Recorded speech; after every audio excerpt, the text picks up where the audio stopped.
அடுப்பில் கடாய் போட்டிருக்கேன். ஒரே ஒரு காஞ்ச மிளகா,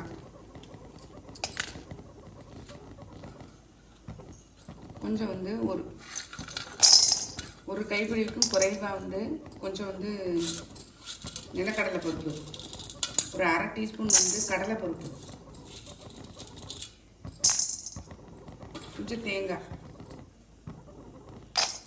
எல்லாத்தையும் சேர்த்து நல்லா ட்ரை ரோஸ்ட் பண்ணிடலாம்.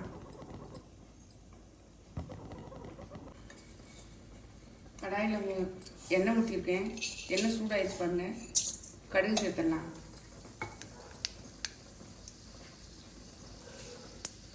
கருவேப்பிலை,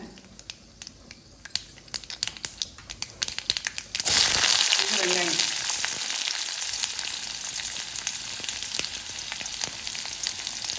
இதில் இந்த குடமிளகா, கேரட்டு, பீன்ஸ்,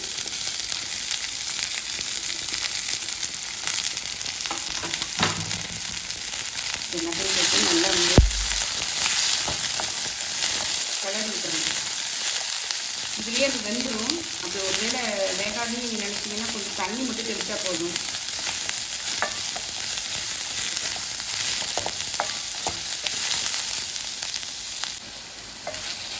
நல்லா வெந்துச்சு பாருங்க காய். நம்ம இப்போ வறுத்து வச்சு அரைச்சிடணும் இல்லையா, அந்த பவுடரை சேர்த்துடலாம். கொஞ்சம் குறகுறப்பாகவே அரைச்சிக்கோங்க.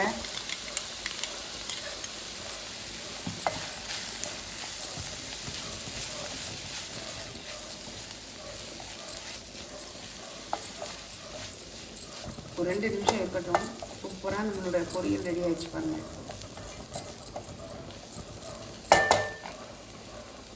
கொஞ்சம் வதங்கிச்சு பாருங்க. இதுலேயும் நம்ம இந்த ரவையை சேர்த்துடலாம். அதையும் சேர்த்து நல்லா வறுத்து விட்டுடலாம். வறுத்த ரவை வறுக்காத ரவை எதாக இருந்தாலும் சரிதான். கொஞ்சம் வறுக்கும்போது இன்னும் கொஞ்சம் நல்லா வாசனையாகவும் இருக்கும். நல்லா உதிராக வரும்.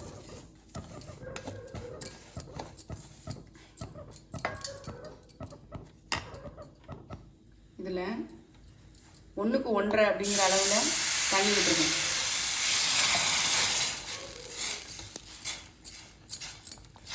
உப்பு சேர்த்துக்கலாம்.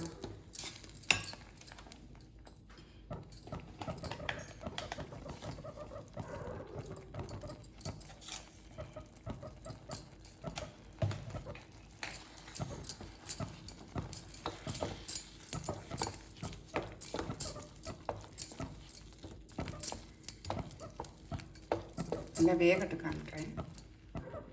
டிஃபன் பாக்ஸ் ஃபில் பண்ணிடலாம்.